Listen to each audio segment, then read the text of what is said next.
Hello guys, actually we are going to take a first-hand look, uh, first look at the Lenovo IdeaPad Slim 3A laptop. So this was bought from Amazon Prime Day during the Amazon Prime Day sale for 36,000 rupees, and it features a Core i3 10th Gen with 8 gigabytes of RAM and then 2 gigabytes of NVMe SSD. So I will show you the build quality, the I/O ports, the display, the touchpad, the keyboard, benchmarks, everything. So let's go into the looking. Like so if you see here, the build quality of the laptop is totally plastic. So this is like a totally plastic-based laptop. It features a brushed aluminum look. So I mean. It does attract fingerprint, but not very much actually. If you see on the daytime, you'll be able to identify the fingerprints, but during the nighttime or a normal indoor lighting, you'll not be able to see the fingerprints. So if you see here, you'll not be able to open the laptop with single hand. So you have to open the laptop with two hands. So this is the display. We have a webcam, a privacy shutter to mask the webcam, and the Windows Precision Trackpad, a standard Lenovo layout keyboard. The layout is standard, very nice.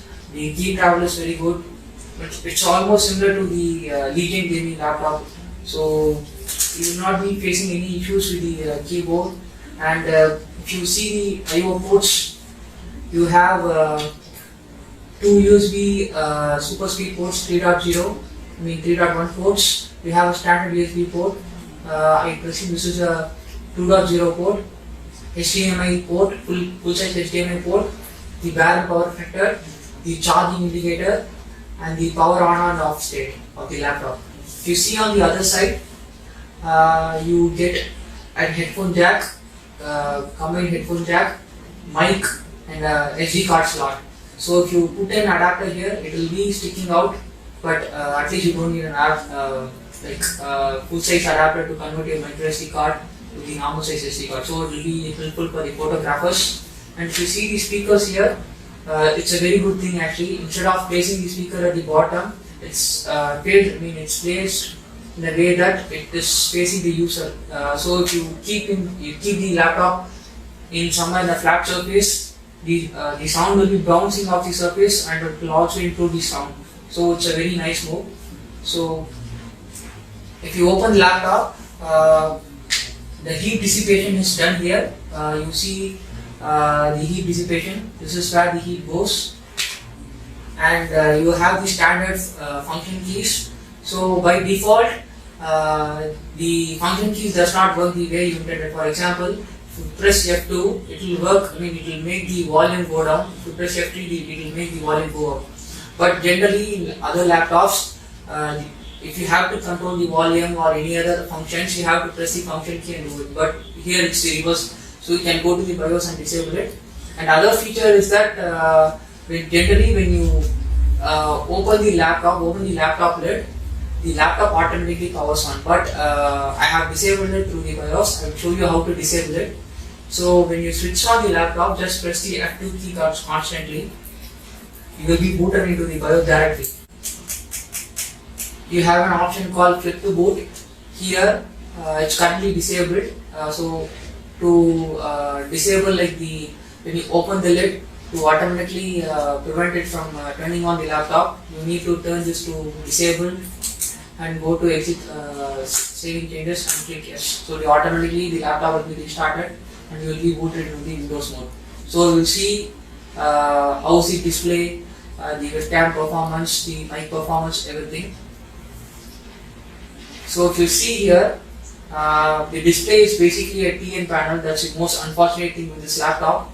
So if you see, the laptop screen is tiltable to 180 degrees, but the problem is that since this is a TN based laptop, it will turn completely black and white, like a negative screen based laptop. So that's an unfortunate thing. So if you see, login into the Windows.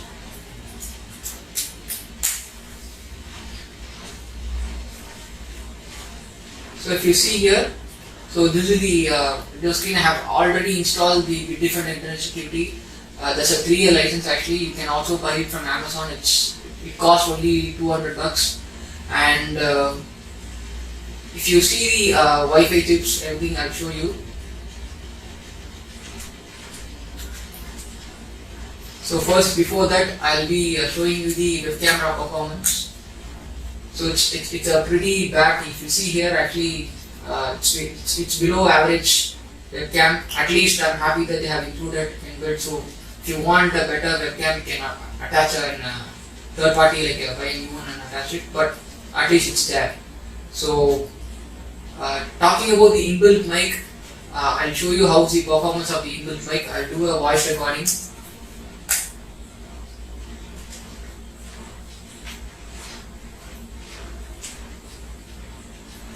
So this is the voice recording test. So I'll show you how the loudspeaker performance and the audio pickup. So how it looks like when you're doing a video chat or any Google Meet, Zoom calls or any other calls. So I'll play it. So this is the voice recording test. So I'll show you how the loudspeaker performance and the audio pickup. So how it looks like when you're doing a video chat or any Google Meet, Zoom calls or any other calls. So as you can see, the loudspeaker is pretty decent actually. I think it's mostly tuned for voice calls. If you are trying to listen music with it, actually I think it's not that of great use actually. There is no bass with the speaker, but it's decently loud. The microphone is pretty decent. It doesn't offer any active noise cancellation, but it picks up our voice good enough actually. And with Google Meet or any Skype calls, I didn't have any issues with this speakers. And we looked into the other specifications of the laptop. So I have done a detailed review of this laptop. I'll post it in my personal blog, and I'll link that blog link in my video description. So first we'll go into the battery. So the battery is basically a 35 watt hour battery. You will get around 2 to 3 hours of standard usage if you use it normally, like web browsing, video watching, YouTube, Google Meet, etc. So 2 to 3 hours is what you will expect. I ran Prime 95 on battery with this one, and for 10 minutes I noticed about 4 to 5% of the battery drop just for a small FFT test, just only the CPU. So I think you should be expecting around 2 to 3 hours of battery life with this laptop. And the other hardware info displayed, if you see the monitor, the display, it's an AU Optronics, so it's a pretty well known brand. But unfortunately, since this is a TN based panel, I think you will be disappointed with the viewing angles with this laptop. I think when phone manufacturers like Samsung is able to put the AMOLED screen under 10K price bracket, I think Lenovo shouldn't have been having any issues to put an IPS screen with this price point, like around 36K. So that's an unfortunate one. That is the main gripe with this laptop. And I will also look at the GPU information. So if you see the GPU information, it's basically the G1 graphics. So you'll be able to play. It's slightly improved when compared to the previous. It's an improvement when compared to the previous generation 8 Gen or 9 Gen core laptops. So we'll be able to play CSGO or normal Counter-Strike, Rocket League, PUBG on 720p with some lags. So it should be playable. And if you see the other hardware description, like this is a Core i3, as I say, this is a Core i3 laptop. This is a 10.05 G1 laptop. The base clock is 1.2 GHz and it boosts around 3.4 actually, but in the real time case it will be around like 3.3 to 3.4. When you run Prime 95 on battery, it will stick at 2.8 to 2.9. I'll show it later. And the graphics, as I said, it's a G1 graphics, G1 series graphics. It's a pretty decent graphics when compared to the previous generations. And if you see the memory modules, we have one physical memory module that is already occupied with 4 gigabytes. So we'll be able to upgrade it to 12 gigabytes in future if you want. So it's 3200 MHz RAM, DDR4. So as you see here, so the 4 gigabytes of RAM is already soldered into the motherboard, and you have another 4 gigabytes of RAM that is fitted into the physical location, like the physical slot. So on total you get 8 gigabytes of RAM. The SSD is an NVMe based SSD, and this is the main reason I bought this laptop, because there were other offerings from unknown brands like Havita, those things, but I think for this price, offering an NVMe SSD 256 gigabytes, it's a pretty good it's a pretty good SSD. It will offer you very decent speeds, because if you see Mi Book, it offers only SATA SSD 256 gigabytes. So you should not be facing any lagginess with general computing like web browsing or any other tasks.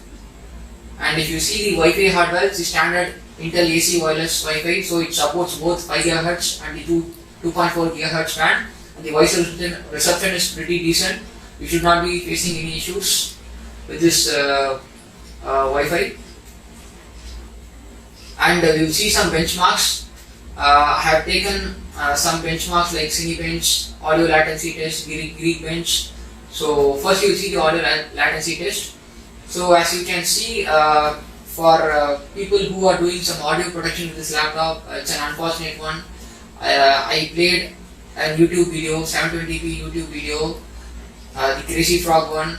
So, but I was facing latency issues with this one. But the irony is that, like, I wasn't facing this issue constantly. Like, out of 5 times, I was facing this issue 2 times. Like, if I ran the same video again, but I didn't face any issues. If you see here, so like this is like it occurs also on the battery mode also.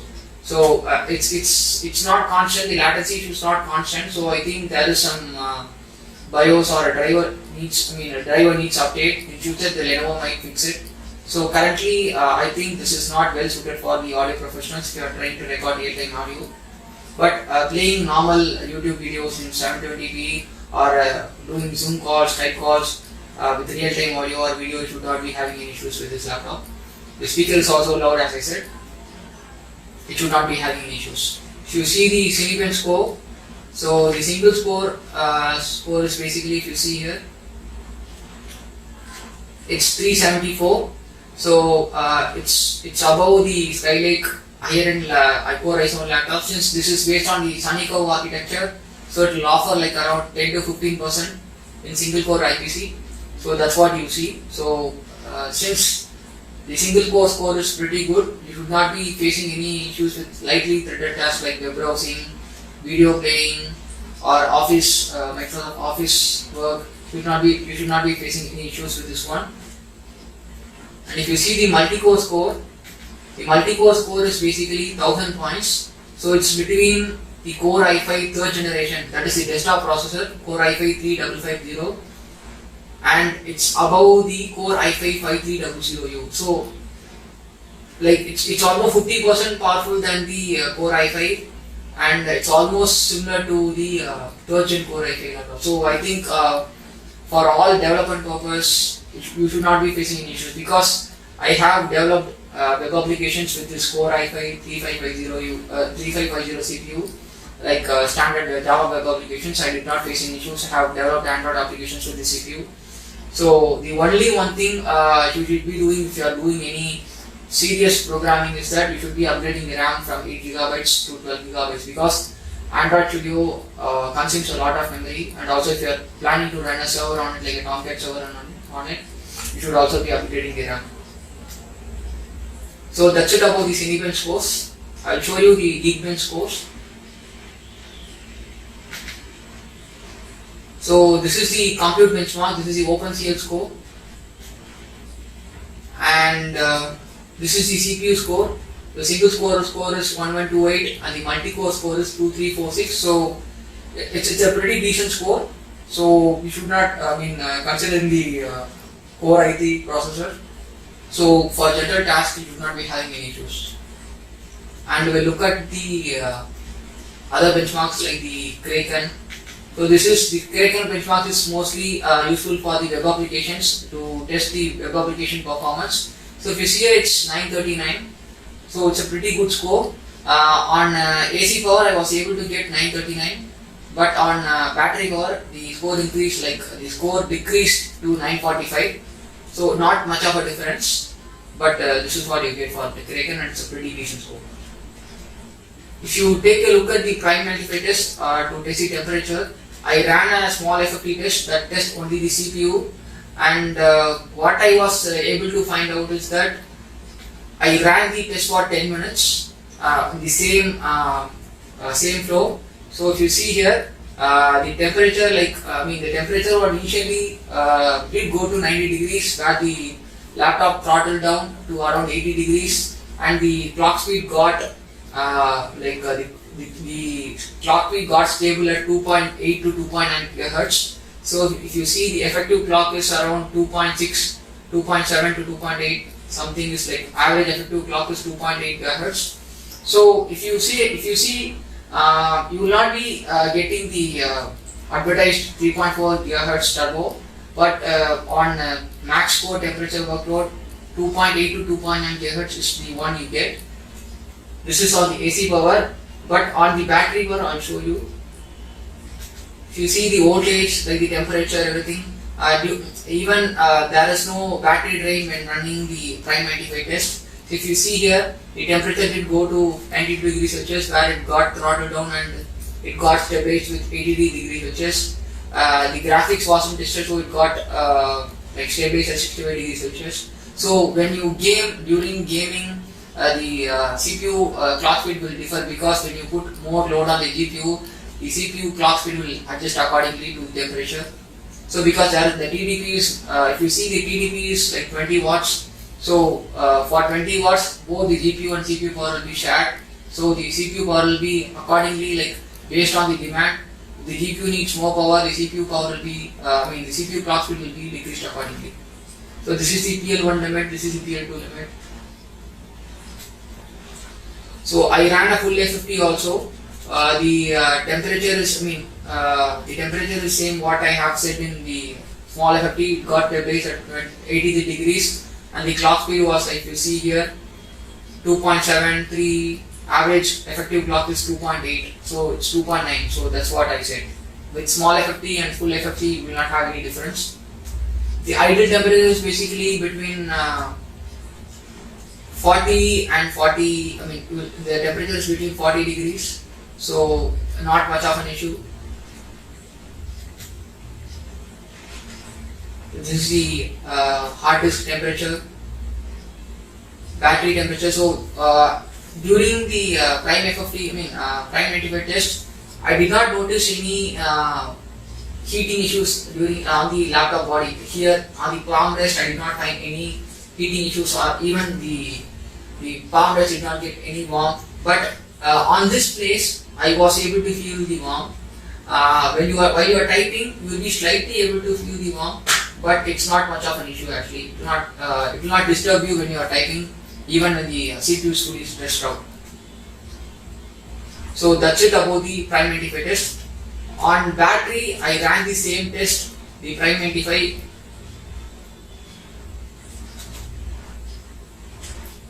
If you see here, the temperature is like vastly reduced to 58 degrees. So when you run Prime 95 on battery power, you will not feel any warmth around the body of the laptop. It stays cool. The fan speed is like the loudness of the fan is pretty minimal. You will not be hearing much of a thing from the fan. But one thing, if you see here, the CPU package power is reduced to 10 watts. So as you can see, this also results in reduction of the clock speed. If you see here, the average effective clock is around 1.7 GHz only. So that is the thing, if you run on battery power to conserve the minuscule battery, 35 watt hour battery.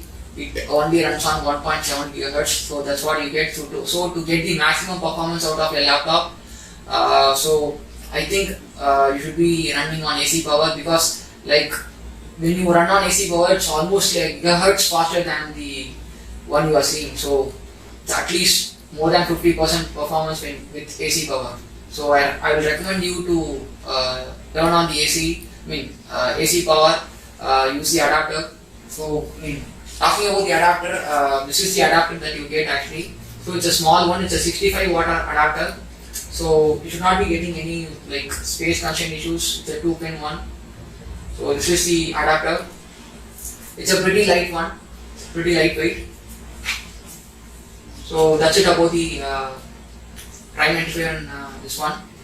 So if you see the Cinebench scores on battery, so this is the Cinebench score.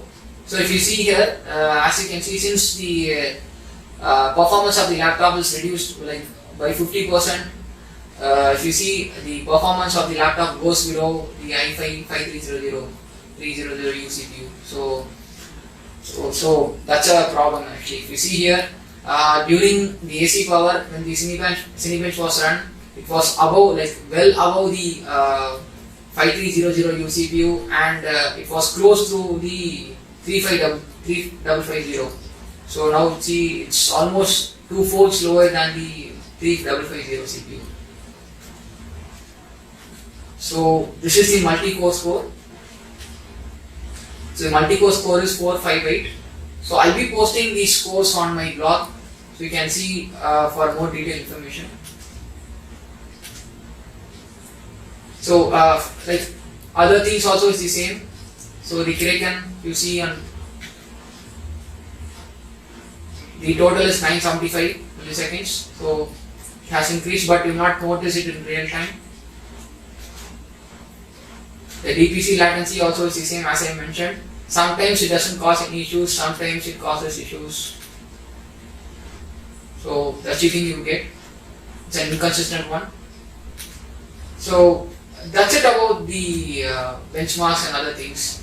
And other thing like I would like to mention is that apart from the original Windows 10 license that you get with this laptop, you also get an original license for Microsoft Office 2019 Home and Student license actually. So what you need to do is basically, after you have logged in, like when you buy this laptop and you done the initial setup, you just open the Office application and give your Windows email ID that you initially set it up, and the license will be automatically activated. So that's a nice thing, because when you buy an original Office license, it will cost around at least 3,000 rupees. So that's a nice thing. You will not be getting with any other laptops. So that's the thing actually. And yeah, so that's it about this laptop. It's a nice laptop. This laptop is meant for someone who is looking mainly for online classes, normal home use. But you cannot do any gaming with this laptop. For that you have to spend an extra 20k or 15k and buy a Core i5 93H or 10300H with a GTX 1650. So yeah, that's it about this laptop. Thank you for watching.